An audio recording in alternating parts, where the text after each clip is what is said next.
Okay, तो हमें जो आज टॉपिक पढ़ना है जिसके पीछे आप हमेशा परेशान रहते हैं, रूल्स ऑफ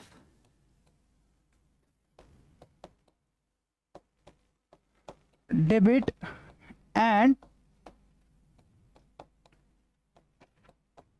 क्रेडिट। इन दो चीजों के बारे में आप हमेशा जो है मुतलाशी रहते हैं, इनके बारे में आपको हमेशा सवाल रहता है, डेबिट एंड क्रेडिट क्या होता है, ये क्या ऐसे डेबिट और क्रेडिट हो जाता है। डेबिट और क्रेडिट को हमने ऑलरेडी टर्मिनोलॉजी में डिस्कस किया हुआ है, ठीक है। डेबिट और क्रेडिट को हमने टर्मिनोलॉजी में ऑलरेडी डिस्कस किया हुआ है। हमने कहा ये जो डेबिट एंड क्रेडिट है, हम जल्दी से याद करते हैं, हमने कहा debit and credit are two sides of an account. Okay, हमने कहा दीज आर नेमिंग वर्ड्स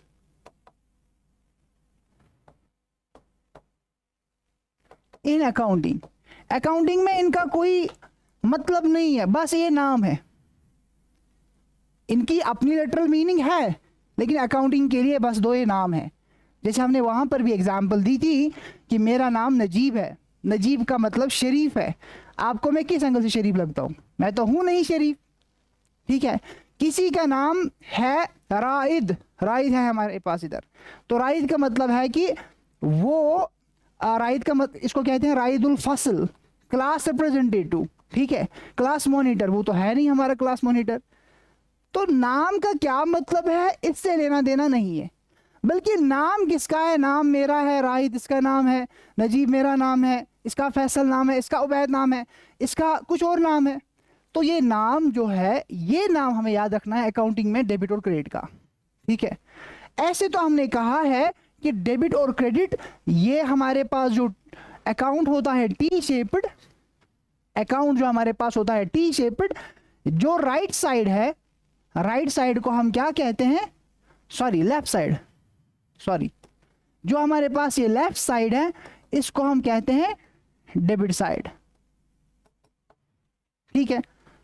तो हमारे पास जो ये right side of the account है उसको हम कहते हैं credit. By this we understand that when we say like something has been debited, it means it has been written on the left side of the particular account.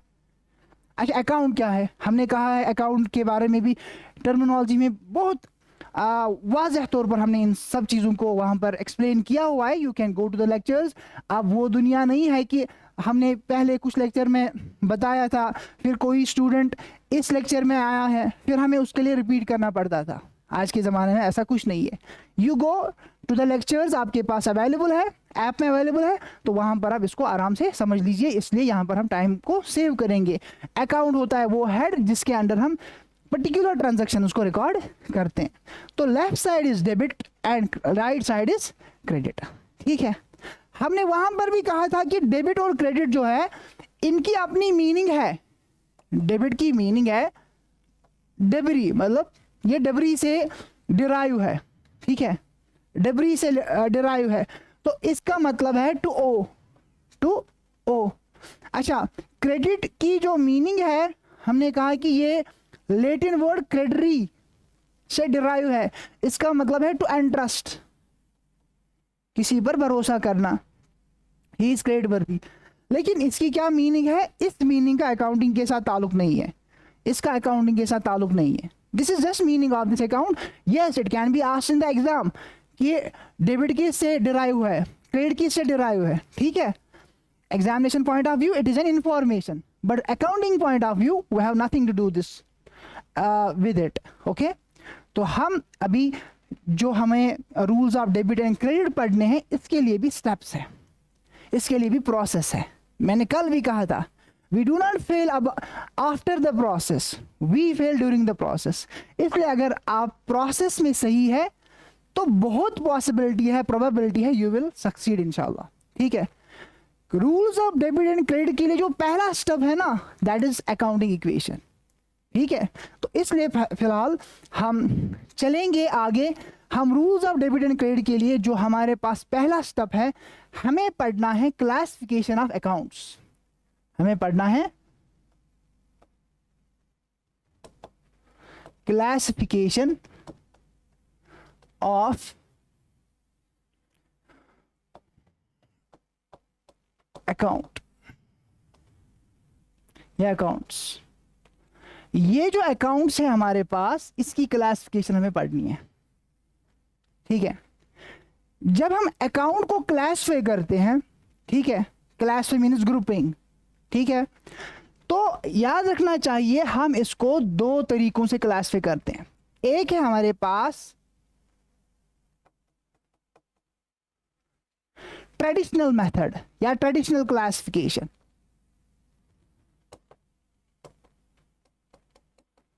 ठीक है। इसका दूसरा नाम है, इसको हम कहते हैं British classification,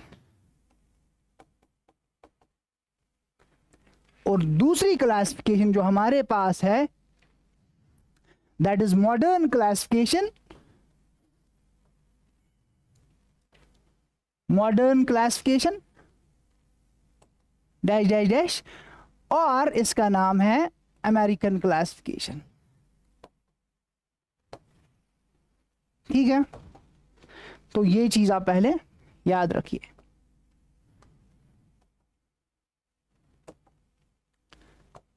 sorry,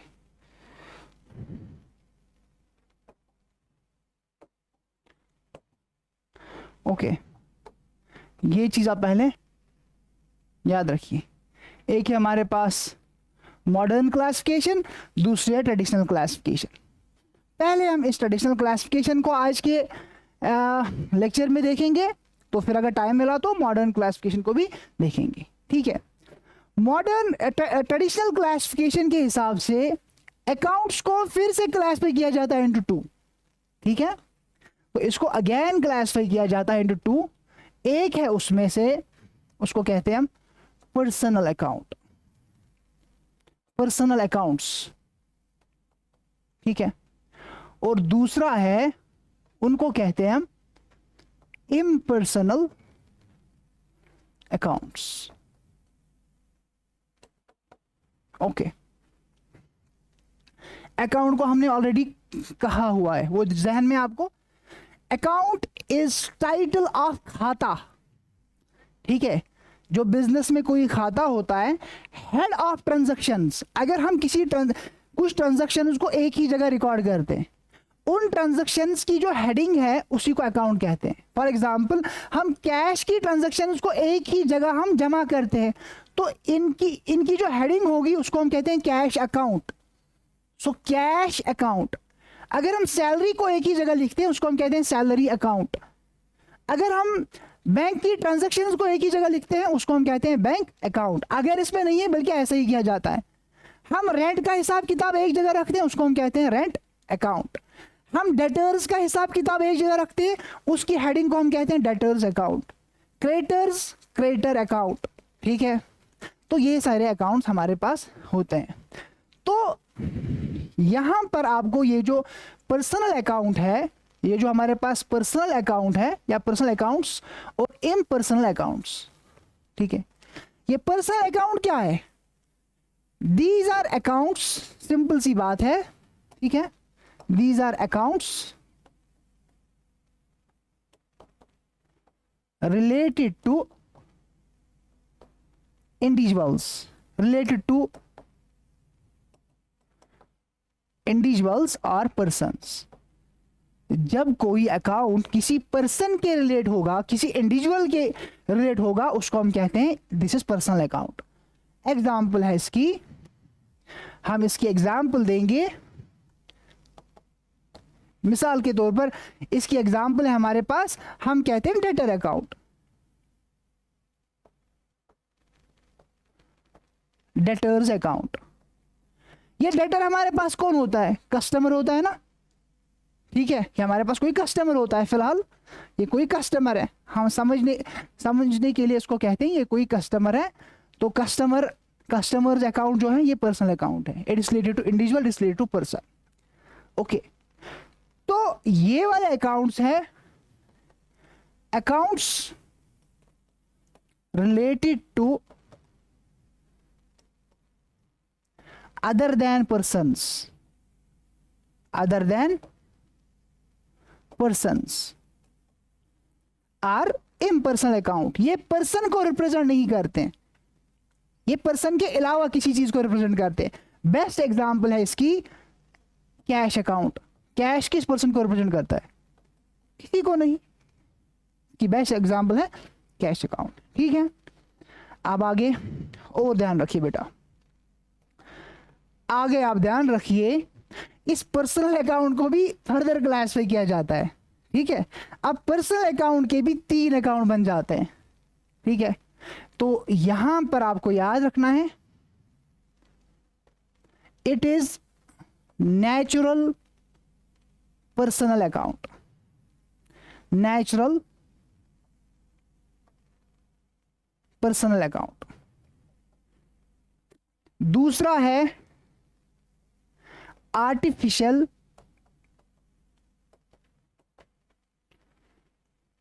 personal account, और तीसरा है रिप्रेजेंटेटिव पर्सनल अकाउंट। ठीक है, ये हमारे पास 3 अकाउंट्स हैं। हमने पर्सनल को अलग अलग से यहां पर फर्दर क्लासिफाई किया, फर्दर क्लासिफाई किया। इसको क्लासिफाई करने की जरूरत है क्योंकि ये आपको समझ आ जाएगा, क्योंकि वरना आप कहोगे सर अगर हम आर्टिफिशियल पर्सन को नहीं पढ़ेंगे, आप कहोगे सर ये तो पर्सन है ही नहीं, आपने कैसे इसको पर्सनल अकाउंट माना। ठीक है, तो पहले नेचुरल पर्सन को, ये होता है related to human, this is okay, this is human, ये किसी ह्यूमन का अकाउंट होता है। ठीक है, ह्यूमन क्रिएटेड बाय लॉर्ड, जिसको अल्लाह ने पैदा किया है, जिसको ऊपर वाले ने पैदा किया है, क्रिएटेड बाय लॉर्ड। ठीक है, this is related to human account होता है, which is created by lord. ठीक है, अच्छा मिसाल के तौर पर इसकी एग्जाम्पल है, मैं कहूंगा Abdullah's account. This Abdullah can be debtor और क्रेडिटर, वो मैटर नहीं करता है। फिलहाल ये अब्दुल्ला किसी अल्लाह का बंदा है, अब्दुल्ला का मतलब ये कोई अल्लाह का बंदा है ना, तो ये कोई ह्यूमन है, तो ये डेटर भी हो सकता है, क्रेडिटर भी हो सकता है, डजंट मैटर। फिलहाल ये एक नेचुरल पर्सनल अकाउंट है। क्या हमारे पास आर्टिफिशियल पर्सनल भी होते हैं? This is not of some robots account, बल्कि हम कहते हैं इसको क्रिएट किया है लॉर्ड ने, इट इज क्रिएटेड बाय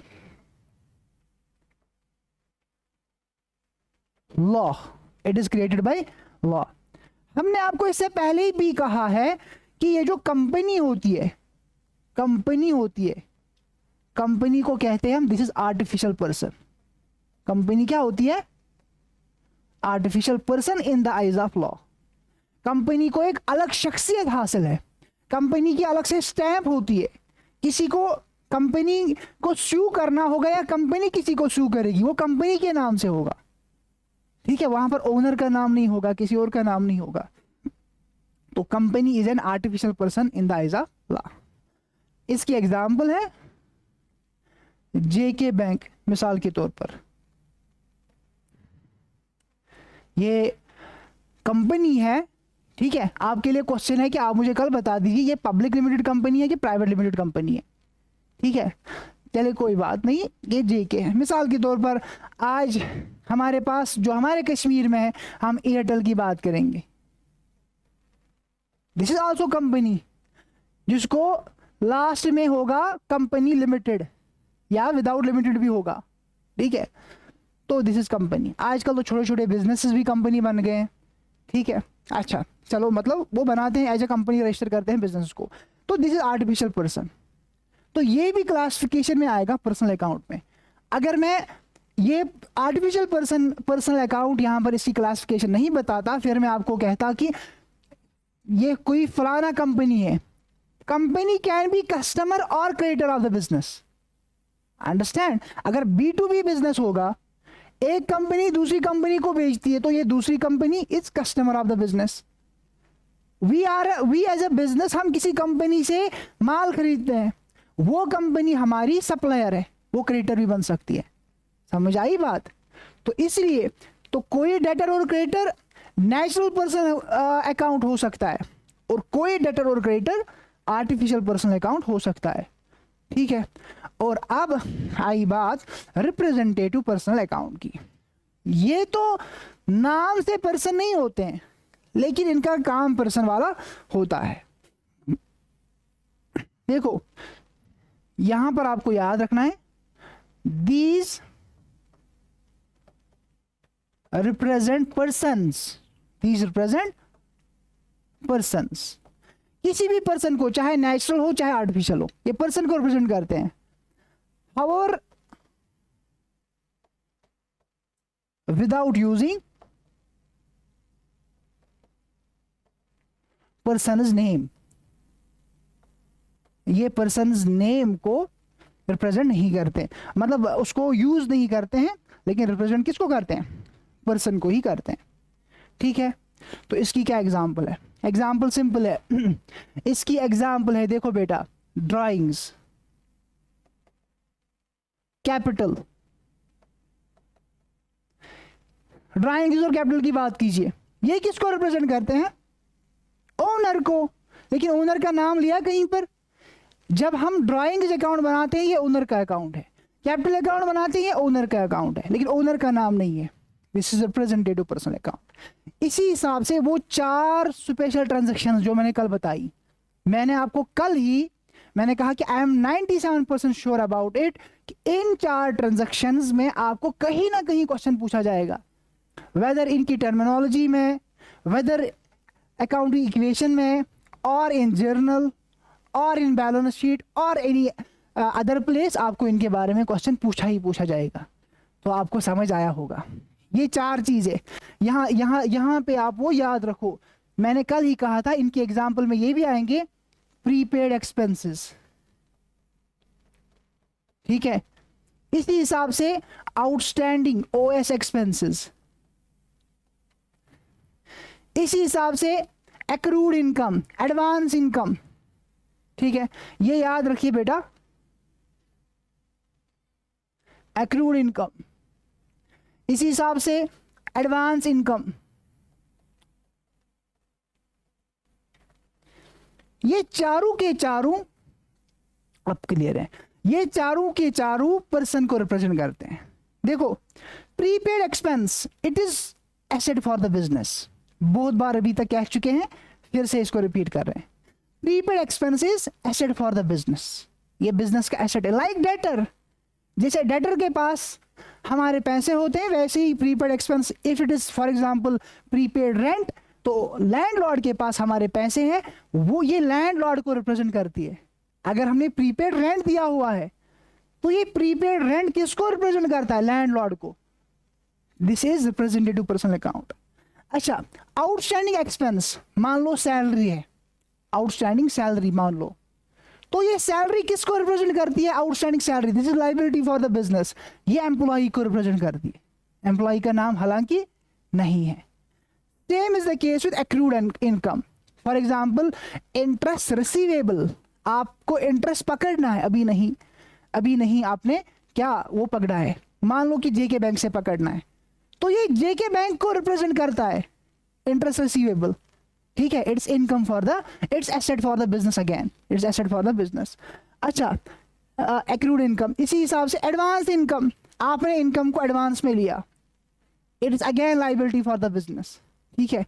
ये उस बंदे को रिप्रेजेंट करता है, ये एडवांस इनकम, कल भी आपने देखा था कमीशन रिसीव्ड एडवांस, जिससे आपने कमीशन एडवांस में लिया, ये उस बंदे को रिप्रेजेंट करता है। It's liability for your business, for you, ठीक है, but it represents the person. It represents the person. ये 4 चीजें। तो हमने पर्सनल अकाउंट के ये 3 टाइप्स पढ़े। I hope it is clear, I hope it is clear. अब इसके बाद इम्पर्सनल अकाउंट हमें पढ़ना है, ठीक है। देखिए यहां पर आपको फिर से ये बात याद आएगी, हम अकाउंट पढ़ रहे हैं। अकाउंट में हमने देखा एक हमारी क्लासिकल या ट्रेडिशनल क्लासिफिकेशन है, दूसरी मॉडर्न है, ठीक है। इसमें हमारे पास ट्रेडिशनल को ही हम अभी पढ़ रहे हैं। इसमें हमारे पास है एक तो पर्सनल है और दूसरा क्या है, इम्पर्सनल। तो पर्सनल को हमने कंप्लीट किया already. Now our discussion is regarding impersonal account. तो इम्पर्सनल को हम डिवाइड करते हैं इनटू 2, ठीक है। One is real account and another is, इसको हम कहते हैं नॉमिनल अकाउंट। ओके, तो एक है हमारे पास रियल अकाउंट और दूसरा है हमारे पास nominal account.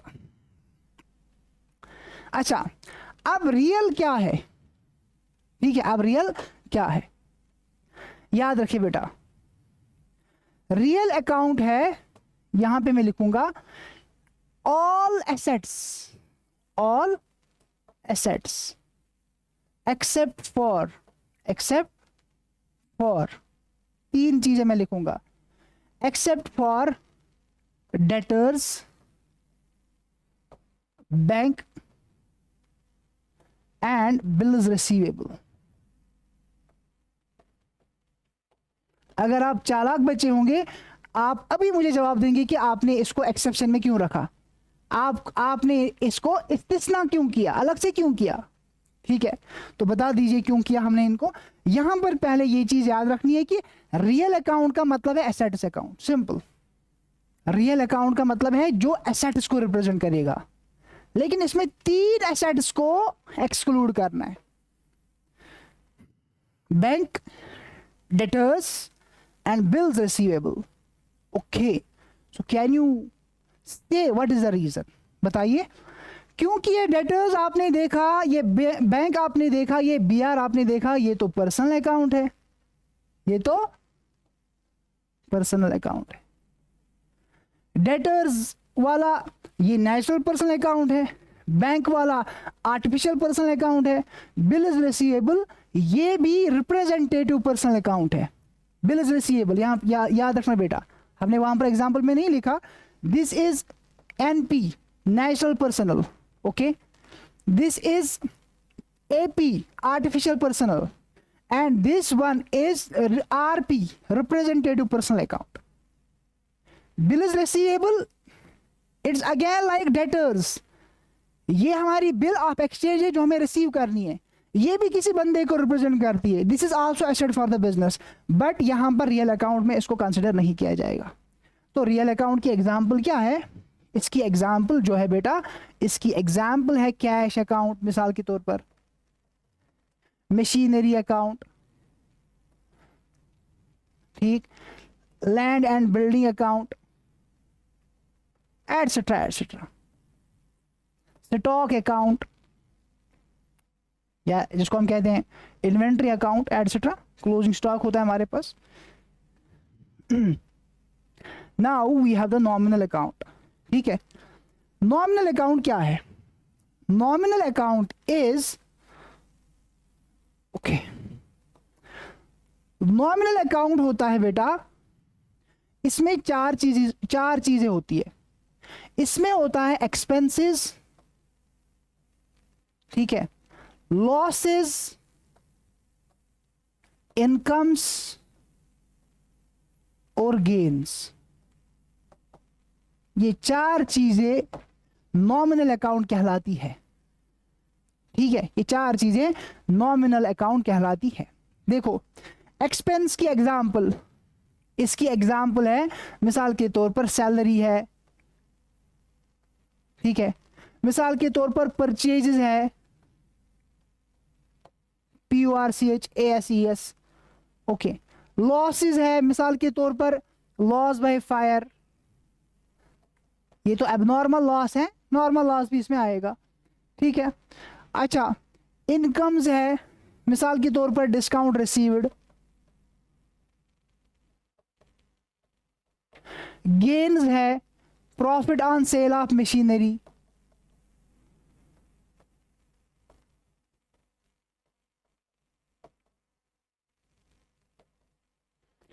In other words you can say इस ट्रेडिशनल क्लासिफिकेशन ने जो भी बिजनेस में अकाउंट्स होते हैं उन सब का अहाता किया, उन सब को कवर किया। अब कोई अकाउंट रहा ही नहीं जो इसने छोड़ दिया। जो भी बिजनेस में अकाउंट हो सकता है, take an example of any, वो किसी ना किसी क्लासिफिकेशन में आएगा। या तो वो एसेट होगा, या वो पर्सनल अकाउंट होगा, या वो क्या होगा, एसेट को हम कहते हैं रियल, सॉरी, या वो पर्सनल अकाउंट होगा, या वो रियल अकाउंट होगा, या वो नॉमिनल अकाउंट होगा। अच्छा, फिर से अपने जहन को ताज़ा कीजिए, हम क्या कर रहे हैं, हम rules of debit and credit पढ़ रहे हैं। फिलहाल हमने अभी तक भी हमने उनको छेड़ा नहीं, हमने नहीं कहा कि कौन अकाउंट डेबिट होगा कौन क्रेडिट होगा। फिलहाल हमने प्रोसेस को फॉलो किया, एक स्टेप हम आगे चले, ठीक है। अच्छा, फिलहाल हम उसी स्टेप पर जो हमने पढ़ा, इसको हम इस अपनी नॉलेज को हम चेक करेंगे, क्या हमने सीखा कि नहीं सीखा, ठीक है। इसके बाद हम आगे चलेंगे फिर मॉडर्न क्लासिफिकेशन पर, क्योंकि अगर हम अभी उस पर छलांग मारेंगे तो आपको क्या हो जाएगा, इंटरमिंगल हो जाएगा। इसकी क्लासिफिकेशन इसमें दाखिल हो जाएगी, इसकी क्लासिफिकेशन इसमें दाखिल हो जाएगी। इसलिए देखते हैं पहले हम इसमें अपने रूट्स को स्ट्रांग करते हैं, किसमें, ट्रेडिशनल क्लासिफिकेशन में। तो देखिए बेटा, now you have to answer, I will ask, okay, you have to answer and I will ask, okay. आप क्लास पे कीजिए, यहां पर मैं आपको क्वेश्चन पूछ रहा हूं, okay. Classify the following, but बेटा अगर आपको इसमें अपनी अंडरस्टैंडिंग को रीपॉलिश करना है, रीअफर्म करना है, तो आपको एक्टिव रहना पड़ेगा। हमारी इंटरेक्टिव क्लास चल रही है, लाइव क्लास चल रही है, तो माइक ऑन करके दबा दीजिए बटन और बता दीजिए कि इसका सही आंसर क्या है, क्योंकि ये बहुत आसान है। Class the following as per traditional classification, classify the following accounts. हमें क्लास पे किस चीज को करना है, अकाउंट्स को करना है as per the traditional classification. अभी हमें पता ही है ट्रेडिशनल क्लासिफिकेशन में तीन ही चीज है, ठीक है, पर्सनल, रियल, नॉमिनल। लेकिन मैं आपको पूछूंगा पर्सनल में ये कौन सा पर्सनल है, ये नेचुरल है, ये आर्टिफिशियल है, कि ये रिप्रेजेंटेटिव है, ठीक है। सो आर यू रेडी? चलो आपके लिए एक चीज आसान कर देते हैं, मैं फिलहाल लिख के रखता हूं, फिर आपको बाद में पूछता हूं, तब तक आपको सोचने का भी मौका मिल जाएगा, सोचने का आपको मौका मिल जाएगा, ठीक है, ठीक है। पहला मैं लिख रहा हूं यहां पर कैश, तब तक आप डिस्कस कर सकते हैं। दूसरा लिख रहा हूं बैंक, तीसरा लिख रहा हूं यहां पर मैं आउटस्टैंडिंग सैलरी,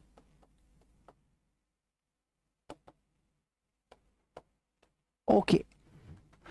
चौथा लिख रहा हूं मैं, the fourth one is sales,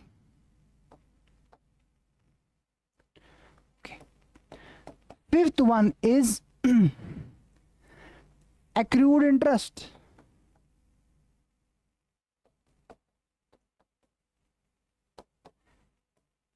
sixth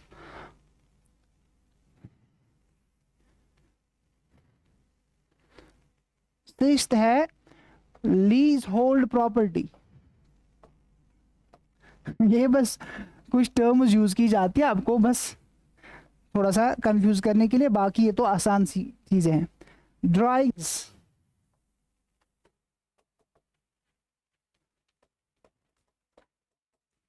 eighth one is discount received,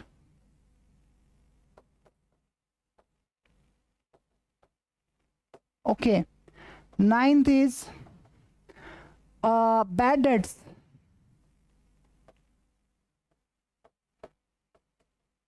And last one is purchases.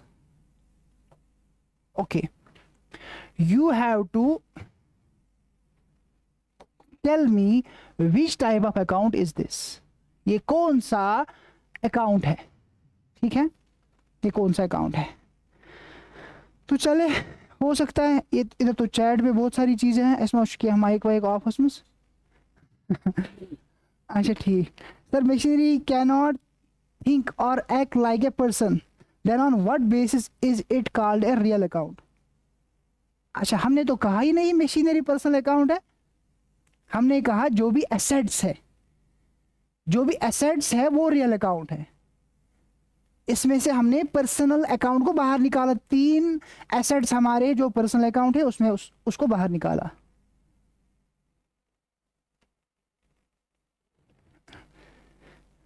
ठीक. तो और एक क्वेश्चन है कि loss is not a physical thing, then why is it classified as a nominal account and not a real account. ठीक है, आप तो यहाँ पर लॉ को ही चैलेंज कर रहे हैं. ठीक है, सिंपल प्रिंसिपल को तो याद रखिए ना. मैंने आपको कहा कि रियल में बस एसेट्स आ जाएंगे, लेकिन उन एसेट्स की भी एक्सेप्शन है. वो एसेट्स उसमें बाहर निकलेंगे जो क्या होंगे, जो पर्सनल होंगे. ठीक है, देखिए अगर मैं आपको इस सवाल का जवाब दूं, आपने कहा है कि loss is not a physical thing. It is not a physical thing, that's why it is nominal. जब आप स्टैटिस्टिक्स में देखेंगे कि नॉमिनल डेटा किसको कहते हैं, जिसका बस नाम होता है, उसकी कोई मतलब लिटरल मीनिंग नहीं होती है. चलो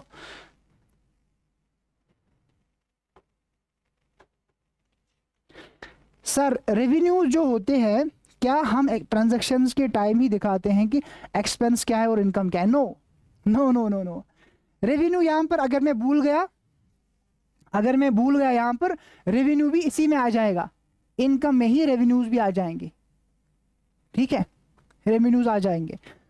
तो ये ऑलरेडी अंडरस्टूड है. हम जैसे हमने अकाउंटिंग इक्वेशन में बताया था, वहीं पर हम करते हैं. रेवेन्यू में कॉस्ट अलग, प्रॉफिट अलग, ऐसा हम फिर आगे कहीं पर नहीं करते हैं, जर्नल एंट्री में नहीं करते हैं, क्योंकि ये काम है प्रॉफिट एंड लॉस अकाउंट का. हमें फिलहाल इस झंझट में नहीं पड़ना है. ठीक है, क्योंकि फिर हमारे पास बहुत सारे मसले हैं. अच्छा, किसी को ब्लैंक स्क्रीन आ रहा है, ये हमारा प्रॉब्लम नहीं है, आपका अपना प्रॉब्लम होगा. अच्छा, अभी आपने क्वेश्चंस के आंसर देने शुरू किए. ऐसे नहीं चलेगा. अगर आप माइक ऑन करके आंसर देंगे तो ज़्यादा बेहतर रहेगा. ठीक है, माइक ऑन करके या एक एक करके. चले, cash is what type of account? बताइए, कोई बता सकता है? Cash is, yes, cash is representative account. How come? नहीं, ये बस कैश है बिजनेस का. अभी तो हमने कैपिटल नहीं कहा. ये जरूरी नहीं है कि कैश हमें कैपिटल से ही मिल जाए. चले, पहले एजाज साहब, कैश इज, क्यों? कैश क्या है बिजनेस का? Very good. Cash is asset for the business, that's why it is real account. Okay fine, शुक्रिया एजाज साहब. दूसरी बात, दूसरा पॉइंट, बैंक. बताइए क्या है? बैंक अकाउंट है हमारे इसमें बुक्स में. ठीक है, तो चलो राहिद साहब को मौका देते. राहिद साहब कहते हैं कि this is personal account, this is artificial personal account, because this is bank, it represents A company. Bank is always a company, तो दैट्स वाई ये पर्सनल अकाउंट है. ओके, नेक्स्ट हम मौका देते हैं मुफैज साहब को. जी मुफैज साहब बताइए, आउटस्टैंडिंग सैलरी क्या है? आउटस्टैंडिंग सैलरी इज,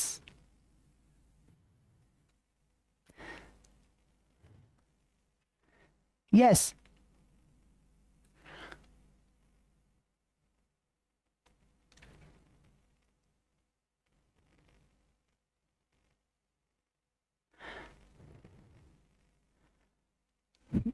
कोई तो तुक्का दीजिए, 3 में से 1 होगा। ओके चलो, इफलाक साहब ने इसका आंसर दिया, ठीक है। Outstanding salary is representative personal account, RP, क्योंकि आउटस्टैंडिंग सैलरी यहां पर हम लिखेंगे पर्सनल अकाउंट ही है, ये भी पर्सनल अकाउंट ही है, लेकिन कौन चीज रिप्रेजेंटेटिव पर्सनल, बिकॉज ये आउटस्टैंडिंग सैलरी असल में किसको रिप्रेजेंट करता है, ये एम्प्लॉय को रिप्रेजेंट करता है ना, ये एम्प्लॉय को रिप्रेजेंट करता है। एम्प्लॉय का नाम तो नहीं लिया, लेकिन चोरी छुपे हमें क्या क्या क्या कर रहा है, शाद वसान उग्रे कारण ठीक है, शिवानंद की तुझी क्या मत बकाया। Okay very good, late answer आपने दिया। रही साहब, सेल्स, सेल्स बिजनेस के लिए क्या है बताइए, revenue, very good, sales business के लिए रेवेन्यू है। जब रेवेन्यू है तो फिर कौन सा अकाउंट है, फिर तो आसान सी बात है, नॉमिनल अकाउंट, ठीक है। एक्रूड इंटरेस्ट, इशरत रशीद बेटा, ठीक है आपने सही कहा, रेवेन्यू अकाउंट, रेवेन्यू है और ये नॉमिनल है। इशरत रशीद बताइए, एक्रूड इंटरेस्ट, एक्रूड इंटरेस्ट का मतलब है interest earned but not received, interest earned but not received, business ने इंटरेस्ट को कमाया लेकिन अभी तक इसको रिसीव नहीं किया। हाँ इशरत रशीद, ठीक है बताइए जल्दी से, अगर आप क्लास में हैं, वरना आपने क्लास को ऑन रख के फिर खाना खाने चले गए। ये रिप्रेजेंटेटिव पर्सनल अकाउंट है, ये फिर से पर्सनल अकाउंट ही है। हालांकि अगर हम देखेंगे असल में ये बिजनेस के लिए एसेट है, असल में ये बिजनेस के लिए एसेट है, कौन सा, एक्रूड इंटरेस्ट, लेकिन ये उधर एक्सक्लूड हो जाएगा, ये पर्सनल अकाउंट में ही आ जाएगा, ठीक है। Okay, property, leasehold property, जी बेटा इशरत, हाँ जी कोई बात नहीं, कोई बात नहीं, शुक्रिया आपका शुक्रिया। चलिए बताइए, लीज होल्ड प्रॉपर्टी बता दीजिए यहीं से। Leasehold property is property, simple सी बात है, प्रॉपर्टी होती है, तो ये रियल अकाउंट है, ये एसेट है, ये रियल अकाउंट है। बहुत अच्छा बेटा, बहुत अच्छा, thank you, thank you. Okay, drawings, drawings क्या है बेटा, ये फिर से रिप्रेजेंटेटिव पर्सनल अकाउंट है, किसको रिप्रेजेंट करते हैं, ओनर को, तो यहां पर भी ये फिर से पर्सनल अकाउंट आएगा। अगेन डिस्काउंट रिसीव्ड, डिस्काउंट को हमने रिसीव किया, अब्दुल हमीद सॉरी आदिल हमीद मीर साहब, आदिल हमीद मीर साहब, discount received, this is which type of account as per the traditional classification,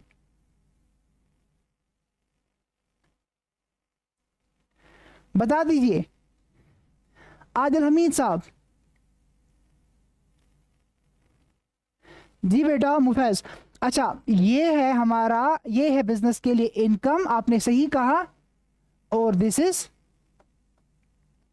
nominal account.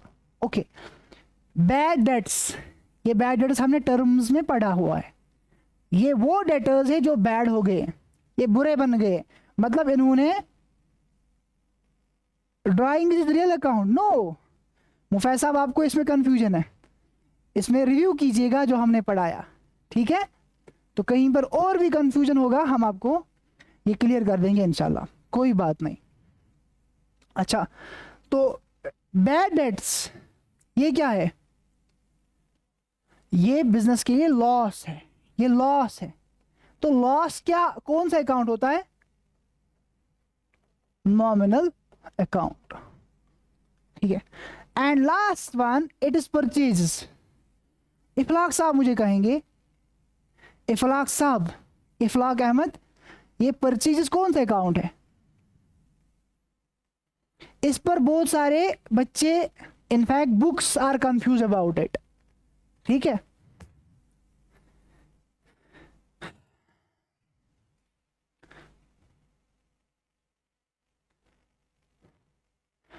Purchases, बताइए इफलाक साहब।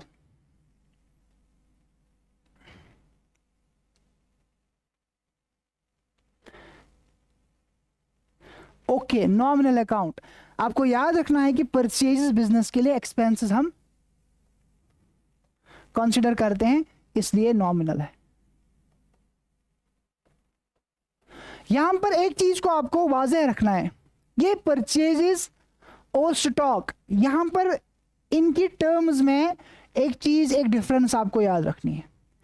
अगर परचेजेस आएगा तो ये एक्सपेंस आएगा, अगर परचेजेस के बदले स्टॉक आएगा, परचेज के बदले क्या हम लिखेंगे, stock, it will be asset and it will be real account, it will be real account.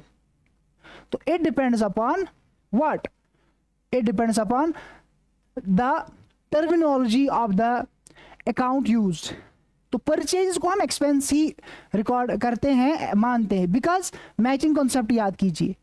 Matching कहता है कि आपको रेवेन्यूज और एक्सपेंसेस को क्या करना है, मैच करना है। आप वहां पर सेल्स और परचेजेस को क्या कर रहे हो, match. Sales are the revenues, purchase are the expenses, तो वहां पर आपको प्रॉफिट और लॉस मिल जाता है। तो जब परचेज वर्ड होगा it is expense and expenses हमने लिखा है, ओके, एंड एक्सपेंस। और जब स्टॉक हम वर्ड यूज करते हैं लाइक क्लोजिंग स्टॉक, तो ये हमारे लिए एसेट बन जाता है, बिजनेस के लिए एसेट बन जाता है।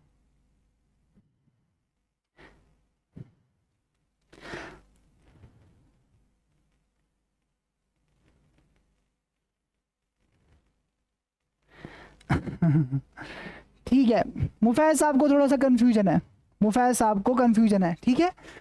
ये कहते हैं कि ड्राइंग्स, ये ड्राइंग्स का दूसरा एस्पेक्ट अभी लेते हैं, अभी हम एस्पेक्ट की बात ही नहीं कर रहे, अभी हम ड्राइंग्स एज ए होल ले रहे हैं। ये ड्राइंग्स क्या है, ये जब ये ड्राइंग्स अकाउंट हम बना रहे हैं, हम इसके दूसरे एस्पेक्ट को हम उसकी हम बात नहीं कर रहे। हमने अपने बुक्स में बनाया कोई अकाउंट, सॉरी, हमने अपने बुक्स में बनाया कोई अकाउंट, उसका नाम रखा ड्राइंग्स। अभी हम ड्राइंग्स अकाउंट की बात कर रहे हैं, हमें यहां पर अभी आस्पेक्ट वास्पेक्ट नहीं ढूंढना है। तो ये ड्राइंग्स अकाउंट जो हमारे बुक्स में है, एक खाता है, सिंपल सी बात है, ये किसको रिप्रेजेंट करता है, ये ओनर को रिप्रेजेंट करता है, क्योंकि ये ड्राइंग्स किससे मामला है, ओनर से, that's why it is personal account.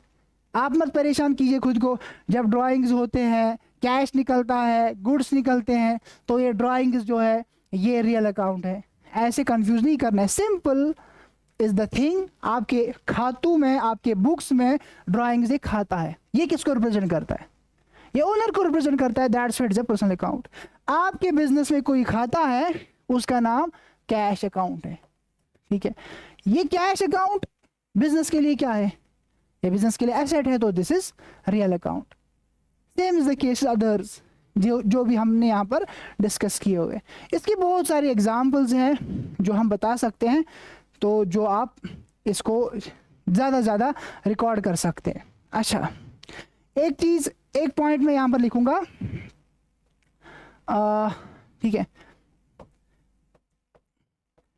Bank overdraft, bank overdraft, ठीक है। बताइए ये क्या है, पहले हमें बैंक ओवरड्राफ्ट समझना है। बैंक ओवरड्राफ्ट क्या है, ये होता है जो हम छोटा मोटा लोन बैंक से लेते हैं, कल परसों भी मैंने इसको डिस्कस किया था, ये छोटा मोटा लोन हम बैंक को लेते हैं। तो फिर से समझिए, मतलब इस तरीके से आपके बिजनेस में कोई अकाउंट है, उसका नाम है बैंक ओडी, टी फॉर्म में है ना, तो ये बैंक ओवरड्राफ्ट कौन सा अकाउंट है, बता दीजिए, ये किसको रिप्रेजेंट करता है, ये बैंक को रिप्रेजेंट करता है। ये किसको रिप्रेजेंट करता है, ये बैंक को रिप्रेजेंट करता है, ये बैंक को रिप्रेजेंट करता है, दैट्स वाई ये कौन सा अकाउंट है, personal account, artificial personal account, ठीक है। Don't confuse yourself. अभी हमने कोई ट्रांजैक्शन नहीं पढ़ी, अभी हम बस अकाउंट्स के नाम पढ़ रहे हैं। जब हम ट्रांजैक्शन पढ़ेंगे, फॉर एग्जांपल हम कहेंगे, मिसाल के तौर पर मुफैज साहब के लिए मैं कह रहा हूं, ठीक है, मुफैद साहब के लिए मैं कह रहा हूँ। अभी हम बस ये अकाउंट्स के नेम्स है, सिंपल, ठीक है, हमने उनका टाइटल उठाया यहाँ पे रख दिया, आपको कह रहे हैं बताइए ये किस में क्लास में होगा। अगर हम ट्रांजैक्शन पढ़ेंगे मिसाल के तौर पर हम पढ़ेंगे मिसाल के तौर पर owner withdraws ₹2000 from business for personal use. ये ट्रांजैक्शन है, इसमें दो एस्पेक्ट्स हैं। सिंपल अकाउंट के नेम्स में दो एस्पेक्ट नहीं है। बताइए इसमें कौन से दो एस्पेक्ट है, बताइए। एक तो ड्राइंग्स है जो ओनर को रिप्रेजेंट करते हैं, और दूसरा क्या है, कैश है ना। अब इसमें दो एस्पेक्ट है, अब बताना है आपको drawing is personal account, drawing is personal account and cash is real account. Is it clear Mufaid साहब, is it clear?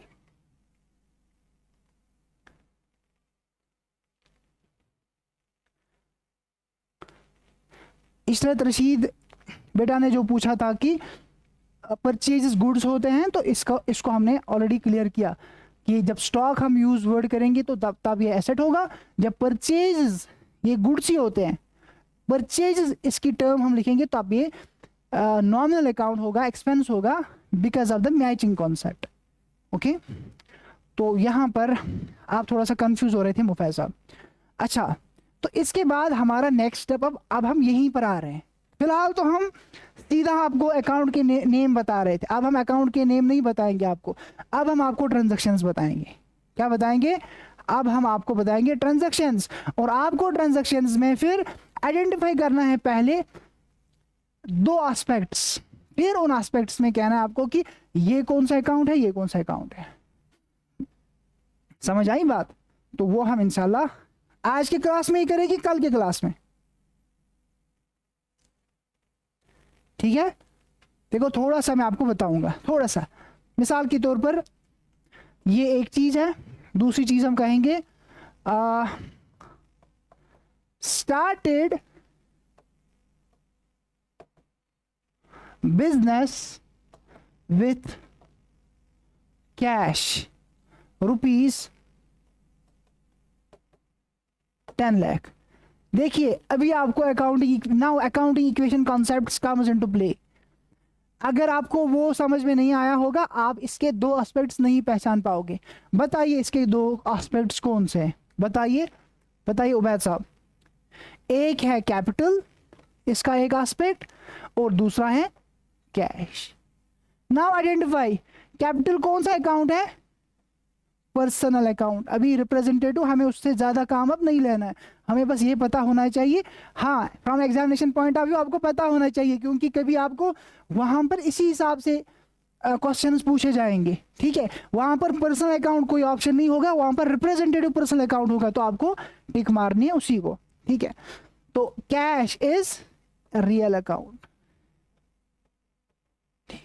Now we are in the second step of learning rules of debit and credit, ठीक है। तो हमें जो भी अभी तक हमने अकाउंटिंग इक्वेशन में ट्रांजैक्शंस की ना, अकाउंटिंग इक्वेशन का क्वेश्चन उठाकर लाइए, जो हमने अभी तक किया, ठीक है। उस क्वेश्चन को आप क्या कीजिए, उसमें देखिए कौन से दो एस्पेक्ट्स है, फिर दो एस्पेक्ट्स में देखिए कौन सा अकाउंट है, ये वाला कौन सा अकाउंट है, वो वाला कौन सा अकाउंट है। समझ आई बात?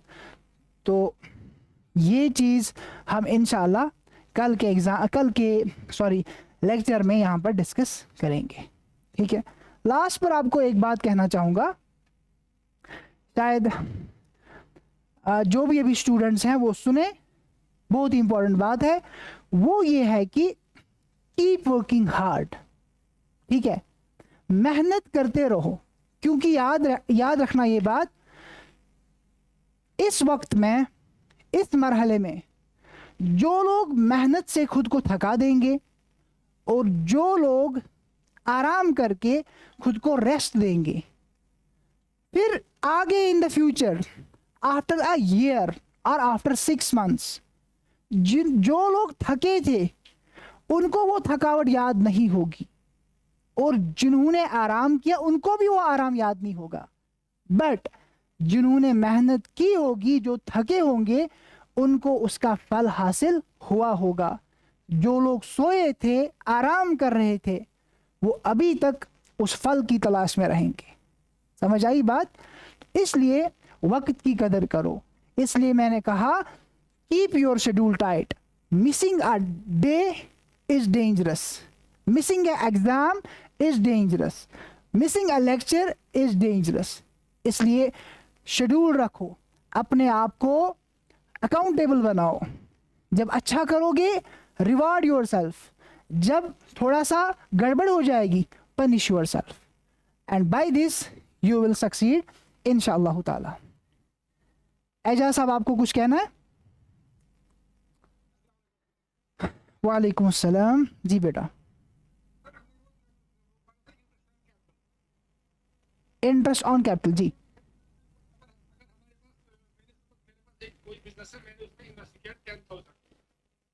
जी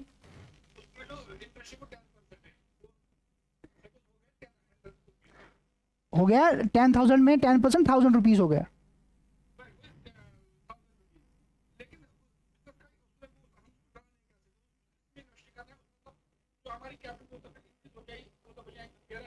हाँ हो जाएगी।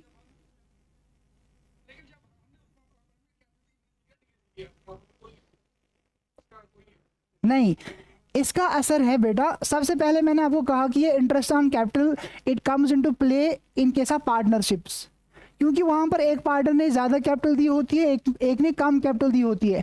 That's why interest on capital comes into play. ठीक है? तो अगर एज ए सोल प्रॉपरेटर आप interest on capital for example रखते भी हो खुद के लिए, for example for the sake of understanding, ठीक है, उससे आपका कैपिटल इंक्रीज हो जाएगा। अगर आप नहीं भी रखोगे आपका प्रॉफिट इंक्रीज हो जाएगा। अब आपका सवाल है कि इसका असर बिजनेस पर कहां पड़ा? हमने इसमें एडजस्टमेंट की, असर कहां पर पड़ा? असर प्रॉफिट पर पड़ेगा। अगर आपने इंटरेस्ट ऑन कैपिटल, याद रखो बेटा, देखो अगर आपने आपके हिसाब से आपने कहा कि इंटरेस्ट ऑन कैपिटल आपने 1,000 रुपया दे दिया, ठीक है, इसके बिफोर जो प्रॉफिट होगा ना, मिसाल के तौर पर समझाने के लिए, इसके बिफोर जो प्रॉफिट होगा ना मिसाल के तौर पर वो 10,000 होगा। आफ्टर इट अगर हमने इंटरेस्ट ऑन कैपिटल दे दिया, आफ्टर इट प्रॉफिट जो होगा वो 9,000 ही रहेगा। असर किस पर पड़ेगा? प्रॉफिट पर पड़ेगा, क्योंकि इंटरेस्ट ऑन कैपिटल हमने एक्सपेंस ले लिया, एक्सपेंस से प्रॉफिट डिक्रीज हो जाता है। तो सोल प्रॉपरेटरशिप में इसका कोई रोल ही नहीं है, क्योंकि आपने इंटरेस्ट ऑन कैपिटल से कैपिटल को इंक्रीज किया। मिसाल के तौर पर हम समझेंगे आपकी कैपिटल थी इससे पहले 1,00,000 रुपया। कितना? 1,00,000 रुपया। 1,00,000 ही लिखा हमने कि कुछ और? 1,00,000 रुपया। ठीक है, तो हमारे पास दो सिनेरियो है। सिनेरियो फर्स्ट में आपकी कैपिटल में ऐड होगा, मैं लिखूंगा ICP, इंटरेस्ट ऑन कैपिटल। ठीक है, तो वो होगा एक तो 1,000 रुपीज और प्रॉफिट होगा 9,000, तो कैपिटल बन गई 1,10,000, है ना? ये सिनेरियो फर्स्ट है। अब सिनेरियो सेकंड है, आप इंटरेस्ट ऑन कैपिटल नहीं दे रहे हो, आपकी कैपिटल में ऐड होगा प्रॉफिट, लेकिन वो इस बारी बराबर 10,000 होगा। हमने कहा ना आफ्टर, यहां पर हमने आफ्टर कहा कि सॉरी हमने बिफोर कहा। ये जो बिफोर है, हमने जब इंटरेस्ट ऑन कैपिटल नहीं दिया तो फिर हमारा प्रॉफिट 10 का 10 बराबर रहेगा, तब भी हमारी कैपिटल जो है 1,10,000 बन गई। उस हिसाब से भी इस हिसाब से भी, है ना? तो इसका सोल प्रॉपरेटरशिप में उतना इसका रोल नहीं है, बल्कि कुछ रोल नहीं है। ये पार्टनरशिप में होती है, क्योंकि वहां पर कोई पार्टनर ज्यादा कैपिटल देता है, कोई कम देता है। जो ज्यादा देता है उसको बेनिफिट मिलना चाहिए, है ना? तो जो कम देता है उसको उसी हिसाब से बेनिफिट मिलना चाहिए। ओके, तो इसी के साथ हम आपसे इजाजत लेते हैं, मिलते हैं कल की क्लास में इंशाल्लाह। तब तक अल्लाह आपका हामी व नासिर।